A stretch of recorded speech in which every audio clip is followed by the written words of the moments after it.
Meet filmmaker Gayleen Barnes, a fearless voice behind some of New Zealand's most confronting documentaries. I refuse to accept that someone's hate can define a nation. Barnes has built a reputation for asking hard questions. And I'm very proudly an empathetic, compassionately driven politician. How could she be so deluded? There's going to come a time in her journey where she is going to have to face that. It's not going to be pretty. And giving a platform to people mainstream media often ignore. I needed to speak the truth. There was just this complete wall. It was from media and it was also from the government. You know, it really did feel like they were working in sync to try and just shut it down. Her work has challenged institutions, and she's refused to play it safe. The people who just know there's something wrong, but we'll just go along with it. That's how you get to North Korea. And with the launch of a new online series, The Tribute, Barnes speaks candidly about what has changed and what still drives her. The people who suffered under Jacinda Ardern's regime are still suffering. In this raw conversation, the time for accountability is going to come. She doesn't hold back. We cannot have Chris Hipkins as Prime Minister. Why not?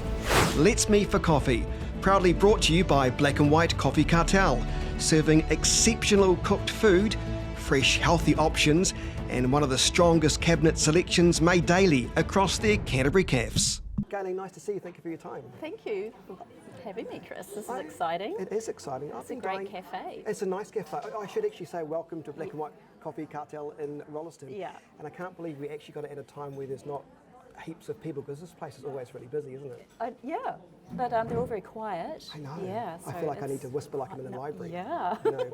Rolleston's great. I just live up the road, so thank you. It is. No, well, thank you for your time. Yeah. You're an incredible filmmaker, and you're so diverse in what you've created over the years. I want to ask you, do you remember the time where you thought you want to make film? Perhaps when I went to art school. So I left my family farm. I grew up in a carrot farm in Invercargill in Southland. A carrot farm? Yeah. You don't hear that every day. No, you don't, yeah. So cabbages and carrots and potatoes, and so I understand what hard work is, you know. So, but my parents were very supportive of me going to art school, you know, which was just go and learn how to paint. I wanted to be a painter, and I went to art school, but I actually took computer art.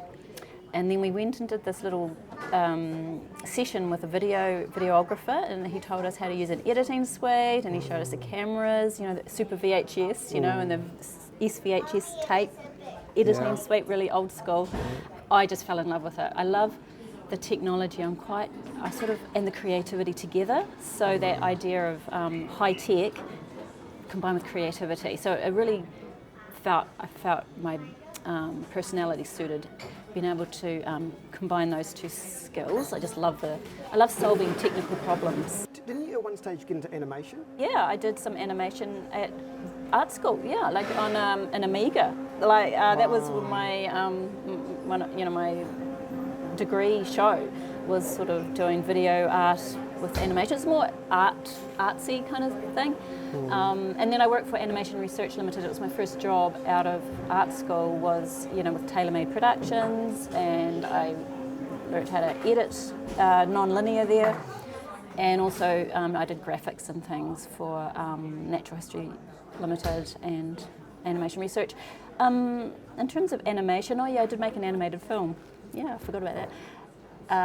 Which actually travelled the world. I think we went to about 8 different festivals all around the world. It was based on a wee farm story. It was quite a very technical exercise. So it was sort of 2.5D. So you had, I mixed drawings and 3D and video, like live action green screen in this environment with 25,000 layers in After Effects. Only fast forward a few years, and I think for many people they'll know you from your incredible documentary River of Freedom. Was there a moment where you thought, I need to tell this story and it needs to be told and documented? Tell me that moment. I was standing in front of the sliding door. I know exactly the place I was standing, and I was literally shaking with, I have to go to Bluff and I have to film this. As soon as the convoy was announced, actually, so the convoy in Waitangi weekend, which is the anniversary coming up, It was a 2-day convoy and it drove everybody to Parliament on the 8th of February. So that's where the occupation started. But the convoy was announced a week earlier, so end of January, and it popped up on your Facebook page. We're going to do a convoy. We're going to go and tell the government that we're unhappy with COVID restrictions and with the mandates, and at the time with the vaccine pass and the discrimination that was around that for a lot of children weren't able to go to school. Weren't able to go to libraries or weren't able to go swimming. It was very difficult for our parents. I personally had minor experiences of just not getting kicked out of cafes. Isn't that funny? Oh, I'm so grateful to be in a cafe. Isn't it funny we look back now though at a time where when cafes couldn't open, you had to have them in plastic bags and things to take the coffee away. It just seems so. Anyway, there was so much absurdity, and so that was one of the driving forces. And so I had a call to go, and I rang up some people to come and help me, and I rang up Mark Lapwood, can you film up north, because I'm going to go down to Bluff, and I'm going to film from Bluff. Based on my experience with documentary, I know that you have to be there right at the beginning. You have to be there when it starts and it's insemination to get that right footage. And so we travelled the whole journey from Bluff up to Picton, and then from Picton, across to Wellington. Because I remember when the film first came out, I think we had this conversation, the likes of the Stub website would go to, I think it was the Disinformation Project or somebody, and say, what do you make of this? And they hadn't seen the film, but they were quite happy to write it off straight away. That's right. Which I thought was a really bizarre thing to do. Frances Chin, and she's from Stuff and in the New Zealand Post in Wellington. And who did she go to? Was it Kate Hanna or somebody? Yes, that's right. She emailed me and said, Kate Hanna says that everything that you're doing, the whole Parliament protest, is misinformation, and your film will likely be that as well, misinformation. But she'd never seen it. No, she hadn't seen the film. It's so common though, Chris. It's so boring actually, because a lot of the people that the media have gone to have been absentee commentators, like Kate Hanna. Did Kate Hanna go to the Parliament protest? No. Did Sanjay Putuwai go? No. Did Byron Clark go to the protest? No. But it was these people that were called in as experts on the Parliament protest, rather than the people who are on the ground themselves, who were very respectable people who had legitimate complaints. And even at the point where they were trying to negotiate with the government, with someone in there to talk to them. They had a mediator lined up, they had, but there was just this complete wall, and it was from media and it was also from the government. So, it really did feel like they were working in sync to try and just shut it down. And then they would call us bad names and... Cookers. Yeah, that's a new one. That's a new one, isn't it? Come on. I had to look that up, what that means. Yeah, I think I've done that. Google, what does cooker mean? What did it say? I think it means you're cooked in conspiracy theories, or you've cooked them up or something. That film did remarkably well though. It was #1 at the box office at one stage, wasn't it? It was, yep. On the 21st of September, our film reached #1 just for that day. And it made $23,000 that day in box office take, because it had opened up from 9 screens to about 20 or 30 screens, whereas the next best film was on 80 screens. Wow. So we were doing very well on small screens, and because we got shut down by the cinemas, like most cinemas in Christchurch refused to play us, we were getting messages saying, oh, I'm not going to pollute my theatre with that film. And I'm like, well, fine. And people were ringing up saying, please, can you play the film? And then the cinema owners were calling us saying, can you please, those people are harassing us. And I'm like, you mean your customers who want to spend money at your theatre are harassed? You call them, So we were dealing with a lot of ridiculousness around that. And so we were so thrilled when it actually reached #1. And because that, a cinema in Christchurch finally agreed to play a film. Well, what do you make of the film now? Oh, several years on. I love it. I still watch it now, and we've the music that we've used, some really great New Zealand musicians. Yeah, so just the combination of music and what happened. I mean, even it's just such a great story. What happened? Like, Well, it's real. Yeah, and it's real. And Yeah. it's a side of the story that I guess the mainstream media didn't tell at the time for whatever reason. I think the only journalist that went down on the ground in Parliament was Barry Soper from News Talk ZB. Oh yeah. He actually made the effort to go down and talk Yeah, to that's the right. people. Actually, there were a few. I mean, I've written a book now about it called Heart of the Protest. Yes. And we do have a page in there about all the different journalists who did attend. Oh, good. Yeah. And Barry Soper, there was Bryce Edwards. He was actually there on the front line. That's On the right. 10th of February. Those who would call you a cooker, or those who would dismiss what you've done in terms of documenting the protests, the pandemic, the mandates, they often come rooted in just tribalism, not health expertise. It's because I trust my government, Jacinda Ardern's wonderful, she can do no wrong, therefore you're a cooker. Yeah, that's right. And I don't Yeah. understand why we can't separate the two and Yeah. have a grown-up conversation about Yeah. you can actually have different Yeah. political points of view, Yeah. and it doesn't mean that you don't like the person or the leader who Yeah. did what A, Y, and Z, but it's Yeah. very, very tribal in New Yeah, Zealand, yeah. and it feels like it's got worse. I often wonder if it had been National or John Key, who was the leader at the time during the COVID pandemic, that we would have seen not that sort of rhetoric coming from the Greens and the Green Party supporters and the Labour supporters. They might have been a bit more respectful of the people's choices around what they wanted to do with their own bodies, and not and the understanding that the government doesn't necessarily have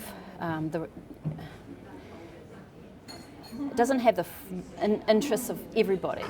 Yeah, they think they do, and I think they were sort of led by a bit of a moral panic around it. People were clamouring to be governed, clamouring to save us from COVID. There was a real lack of sovereignty, a lack of self-sufficiency, a lack of resilience in our community. That's what it really exposed to me. Yeah.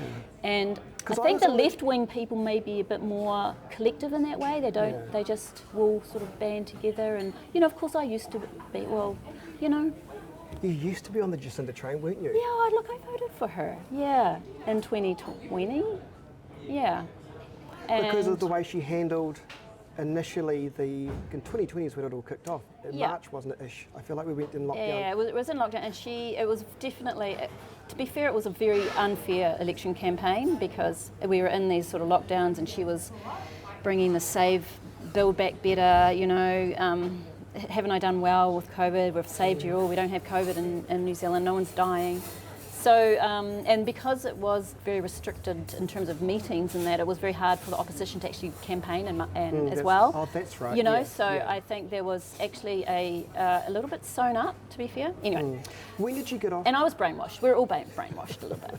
Yeah, and because she was so beautiful. Here's the thing, she is a great communicator, and the actual person who was behind it all, Chris Hipkins, he seems to get let off like Mr. Teflon Man. But he was the one who signed all the orders, all the COVID orders. Between him and David Parker, they were the architects of it all. And they pushed Jacinda out there, as miscommunication girl. It's so misogynist. The biggest misogyny for me is in the Labour Party itself. But They knew that she was going to take a fall. I mean, But she enjoyed it though. She enjoyed those of World Cup course briefings. she She did, got off you it. know, and she had an opportunity. Everybody had so many opportunities to say, hang on, let's not go so crazy and so hard. But, there was opportunities to do that, and there was a lot of failure. When did you get off the Jacinda train? Look, it took me a while. I write about it in the book. Oh, good. You just did like a PR line there. That was good. I was pretty delusional. But it was such an unknown I mean, time. I voted for the Green Party, I think, and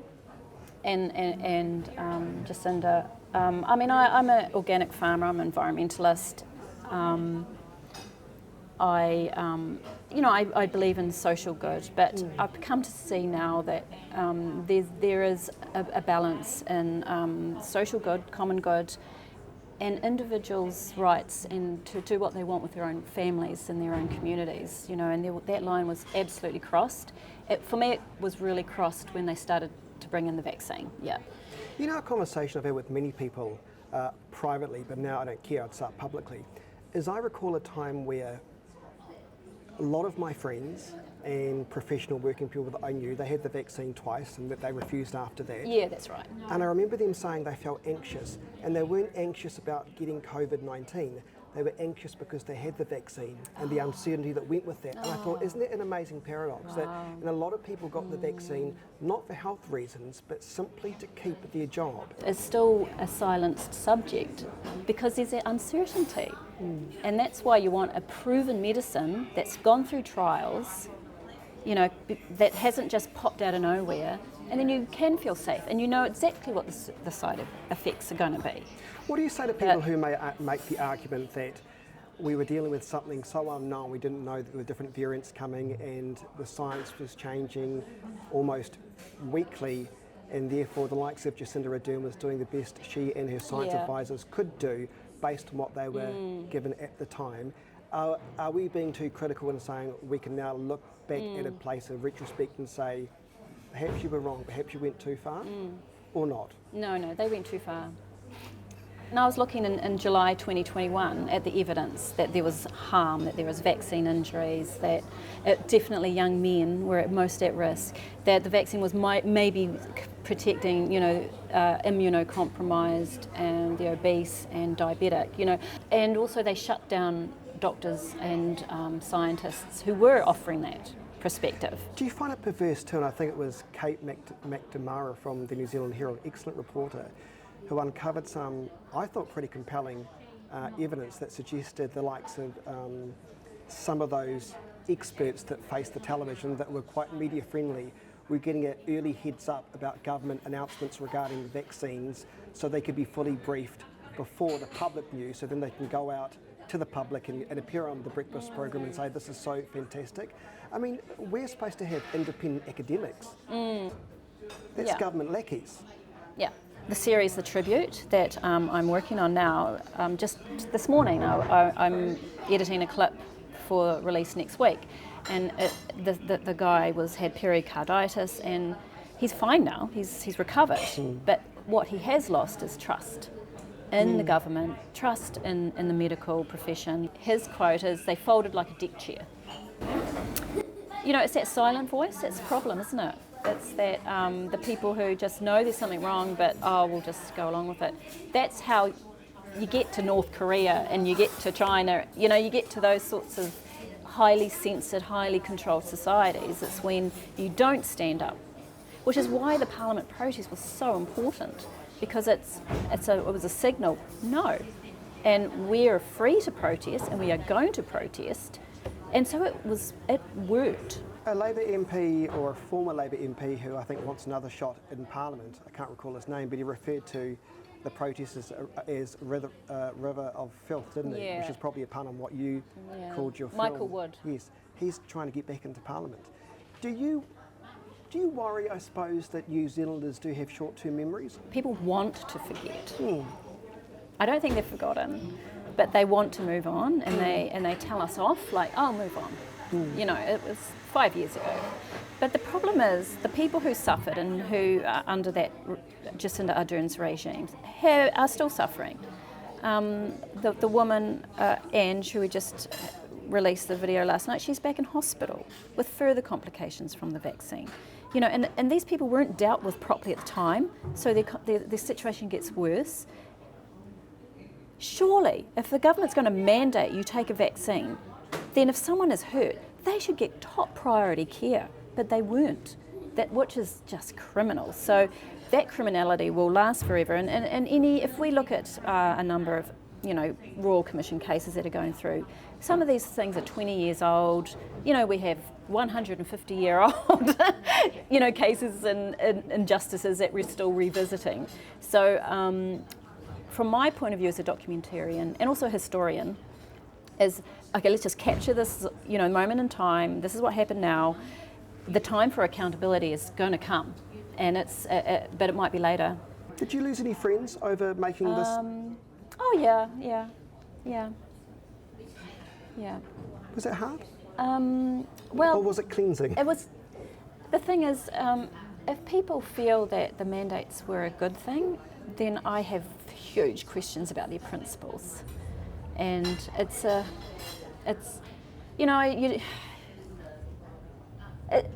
something I probably need to work on, because I'm a little bit judgmental myself. So, and I'll need to revisit my own judgment of other people's principles, because I'm not perfect either. Let's talk about the book, Heart of the Protest. I'm guessing a lot of the material there is also from the movie, or is it completely different? Oh, it's actually very much from the movie. Yeah. So as we were filming, we filmed so many interviews, and not everyone was able to get into the film. But we've transcribed them all, and we've tried to incorporate their stories into the book.